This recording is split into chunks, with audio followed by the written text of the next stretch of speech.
Na nossa aula passada, vimos a diferença entre filosofia e ciência política. Vimos também os filósofos, os pensadores, a definição de ciência política. Hoje começamos a estudar as instituições políticas. Vamos estudar em capítulos. E o tema de hoje é o Estado.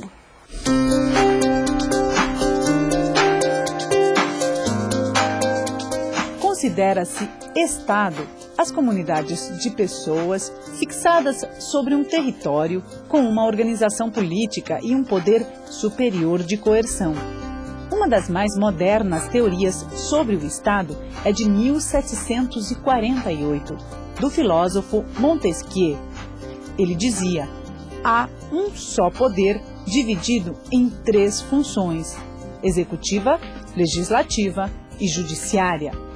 Rousseau incorporou à teoria o conceito de contrato social, onde, para escapar da própria selvageria natural, os homens deveriam alienar parte dos seus direitos ao Estado. Mas nas muitas definições de pensadores e estudiosos, há uma principal característica, a de que só o Estado tem o poder da coerção legal. Olá, professor, tudo bem? Tudo bem, Débora. Professor, de onde vem esse conceito de Estado? Esse conceito, ao contrário de ciência e de filosofia política, vem não dos gregos, mas dos romanos. Status, a palavra romana que deu Estado entre nós, é exatamente uma palavra derivada da importância que adquiriu o Estado romano. Daí a origem dessa palavra. E o que é o Estado?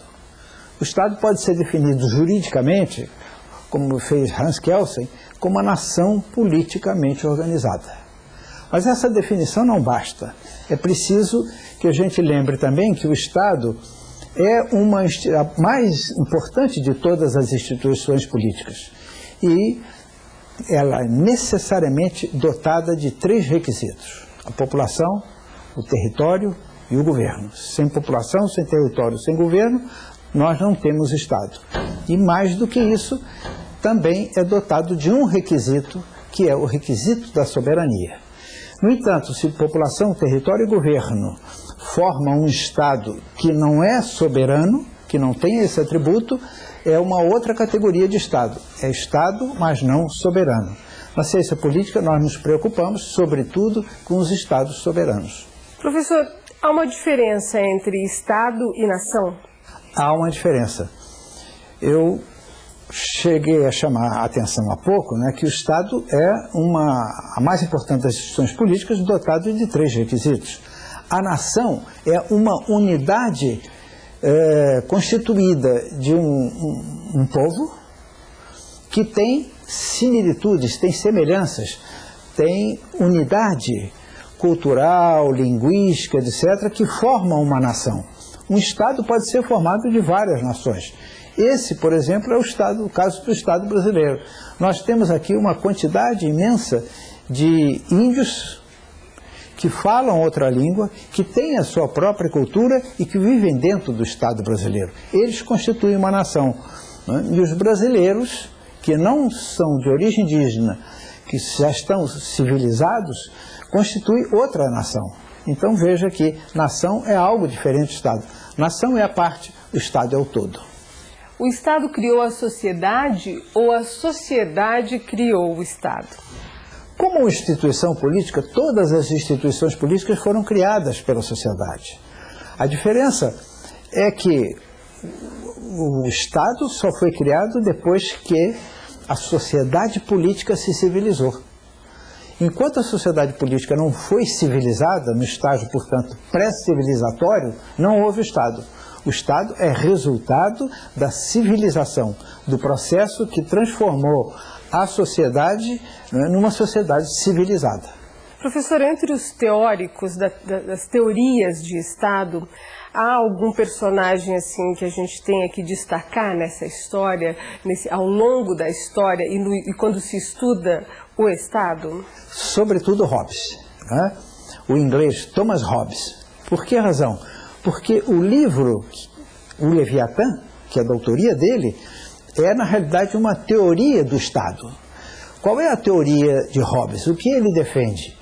que ele é o primeiro contratualista. Ele defende que antes do estágio civilizatório, os humanos viviam no chamado estado da natureza. O que era esse estado da natureza? É aquele em que cada um depende da sua própria força. Ele é livre para fazer o que quiser, mas está sujeito à força dos mais fortes. Portanto, é uma liberdade extremamente limitada. O Estado surgiu exatamente para evitar isso e para garantir a liberdade de todos. Por isso é que Hobbes dizia que o estado da natureza é a luta do homem contra o homem. E ele criou uma figura para explicar isso: o homem, lobo do próprio homem.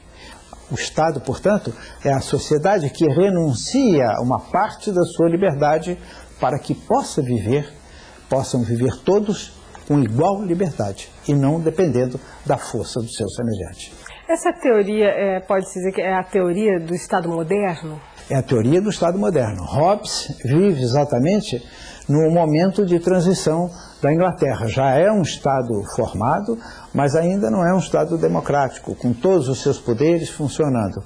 Por isso se diz que Hobbes é o filósofo do absolutismo monárquico, que é típico, característico do Estado moderno.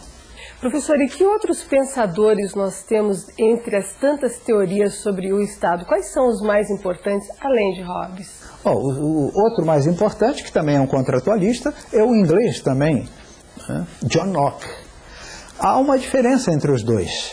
Assim como o Hobbes é o teórico do absolutismo, da monarquia absoluta, que forma o Estado moderno, ele preocupa-se apenas com a liberdade de cada cidadão. Ao passo que Locke dá um passo adiante, ele não se preocupa só com a liberdade, ele se preocupa também com a propriedade. E isso é um elemento constitutivo da sociedade civilizada, tão importante quanto a liberdade. Se você vive numa sociedade que lhe concede liberdade, mas não lhe garante a propriedade, você está num meio estado de direito. Locke avança, portanto, com relação a Hobbes. Ele não só se preocupou com a liberdade, mas se preocupou também com a propriedade. Mais do que isso, ele, na sua concepção, o poder monárquico, que era o poder absoluto, deve ser limitado e tem que prestar contas ao povo. Ao contrário de Hobbes, que é o teórico do absolutismo, ele é o teórico do absolutismo constitucional, limitado, aquele que limita o poder absoluto do Estado e do monarca, portanto. Professor Montesquieu também está no elenco desses pensadores, desses teóricos a respeito do Estado. Qual foi a contribuição dele? A grande contribuição é que ele, segundo defende o Raymond Aron, ele não é só um filósofo político, ele é também um sociólogo. Ele fez sociologia política na sua obra fundamental, em que ele defende o espírito das leis, em que ele mostra a evolução do Estado, as diferenças do Estado, as influências que o Estado sofre, das raças, da cultura, do clima, da geografia, etc. E mais do que isso, ele é conhecido pelo princípio que ele estipulou da divisão de poderes do Estado. Locke já tinha falado em 3 poderes, o legislativo, o executivo e o poder federativo. Montesquieu vai mais além e cria um 3º poder, o chamado, o que nós chamamos hoje o judiciário, executivo, legislativo e judiciário. Por que isso é importante? Porque isso evita o Estado absoluto. Quando você divide os poderes, você tem poderes que devem se equilibrar. E essa é a grande contribuição de Montesquieu. Existe Estado sem coerção? Não existe. Existe Estado sob coerção. Um Estado que está sendo dominado por outro, que está em estágio de guerra, que tem o seu território mutilado, etc., é um Estado submetido à coerção. Por que não existe Estado sem coerção? Porque a característica do poder do Estado é a coerção legítima. O que se chama coerção legítima? É aquele poder que se concede ao Estado de reduzir os seus súditos à obediência, mesmo que seja necessário o uso da força. Essa é a característica do Estado. O Estado não admite concorrência, não admite nenhum poder concorrente, né, do seu poder coercitivo. Quando nós vemos um Estado sublevado por qualquer forma de subversão, de terrorismo, etc., esse Estado tem necessariamente que combatê-lo exatamente porque está colocando em risco o seu poder coercitivo, sem o qual ele não consegue se estabelecer, tornar o domínio das leis inquestionável e reduzir os recalcitrantes, mesmo com o uso da força se necessário, né? Da força física, inclusive, se necessário. O Estado é dono deste poder, por isso ele é a instituição política mais importante. Há outras formas de poder, o poder econômico, o poder cultural, né? O poder artístico, o poder ideológico, mas sobre todos eles sobreleva o poder de Estado, porque é o único que tem o monopólio da coerção legal, esse poder de reduzir a obediência com o uso da força, se necessário. Professor, e de que elementos o Estado está instrumentalizado para exercer essa coerção? O instrumento do Estado que personaliza o Estado, que representa o Estado, que exerce as funções do Estado, é exatamente o governo. Qual é a diferença entre Estado e governo? O governo é titular do poder do Estado, só que o Estado é permanente e o governo é transitório. Nas democracias, sobretudo, os governos passam e o Estado fica. Essa é a diferença fundamental. Mas também não pode haver Estado sem governo. Por quê? Porque é ele quem representa o Estado.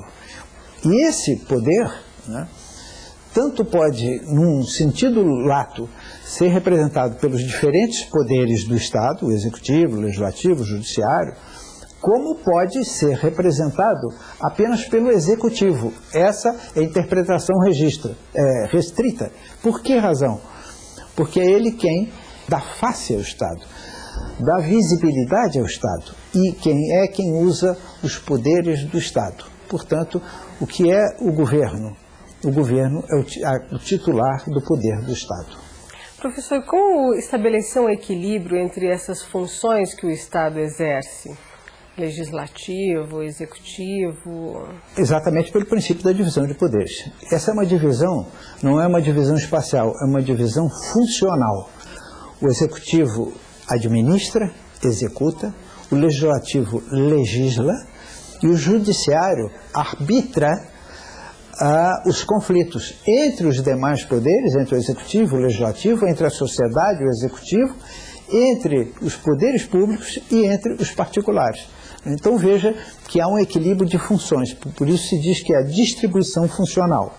Mas há também nos regimes federativos uma distribuição espacial. Você tem nos regimes federativos um presidente da República, um legislativo federal, um judiciário federal. E você tem nos estados um governador do estado, que é o executivo estadual, um legislativo estadual e um judiciário estadual. Então o poder é algo tão importante, o poder do Estado, que se divide funcionalmente e espacialmente. Essas duas divisões é que mostram a complexidade dessa instituição que nós chamamos de Estado. A gente pode dizer que quanto mais equilíbrio, melhor a democracia? Sem dúvida, sem dúvida. Há uma relação estreita entre o equilíbrio do Estado e a democracia? Entre o equilíbrio dos poderes do Estado e a democracia. Quanto mais equilibrados eles forem, quanto mais eles se controlarem entre si, mais aprimorada será a democracia. Esse é o princípio básico de Montesquieu. Benjamin Constant dava tanta importância, que é um teórico também do Estado moderno, do Estado contemporâneo, depois da Revolução Francesa, que ele dizia, o problema do Estado é o poder. Por que razão? Porque esse poder pode ser democrática ou autocraticamente exercido. Então, esse equilíbrio é exatamente para evitar a democracia, os governos autocráticos, etc. É esse equilíbrio que garante o funcionamento harmônico dos três poderes do Estado numa democracia. Professor, Igreja e Estado.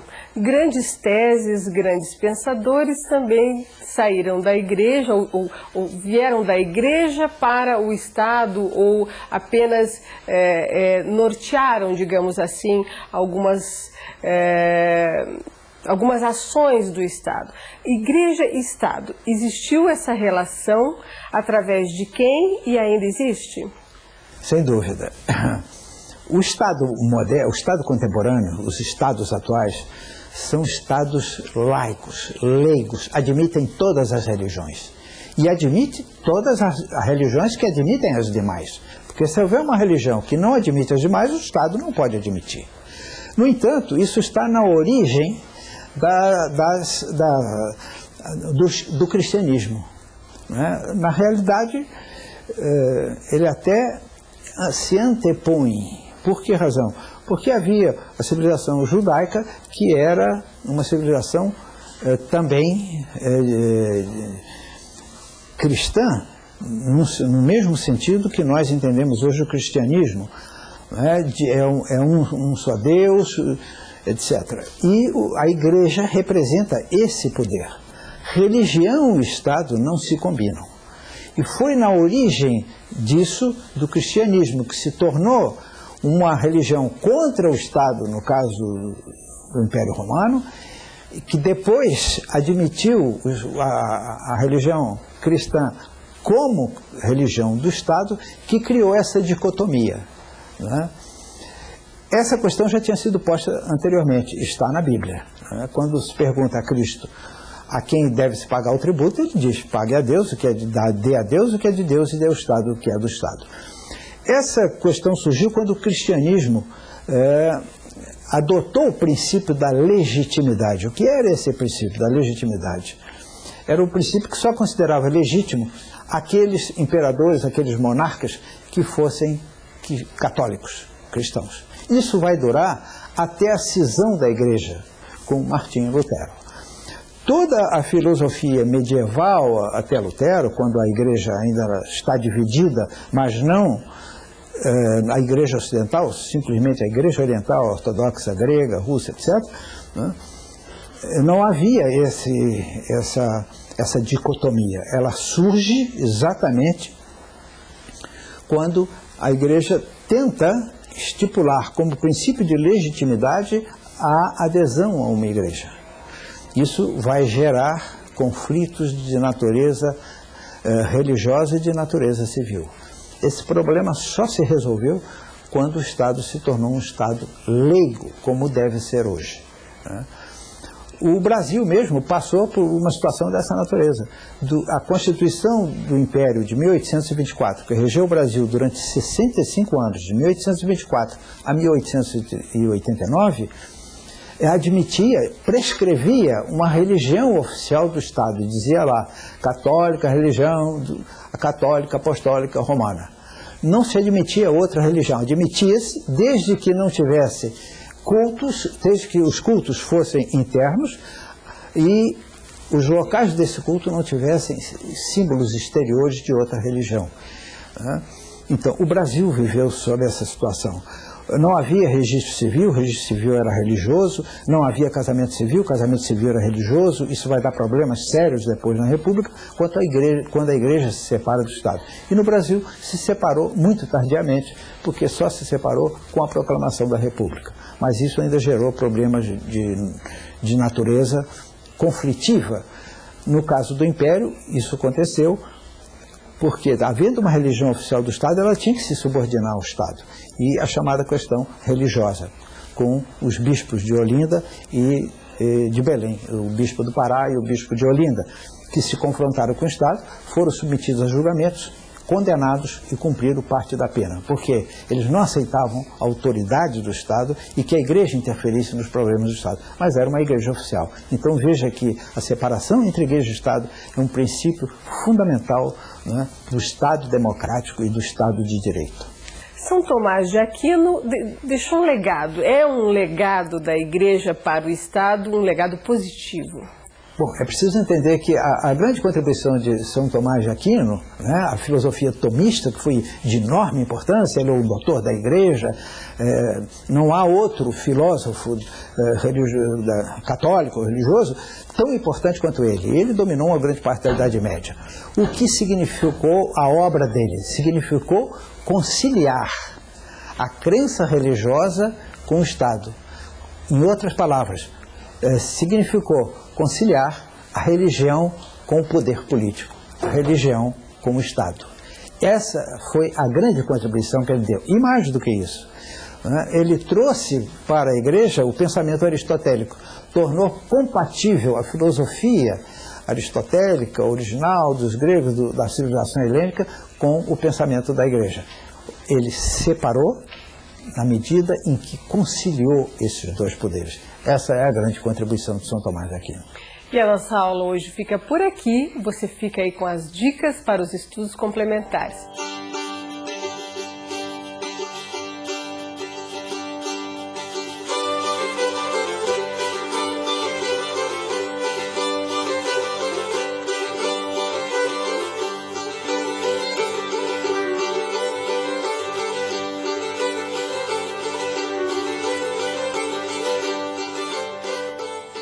Até a próxima aula, professor. Até a próxima aula, Débora.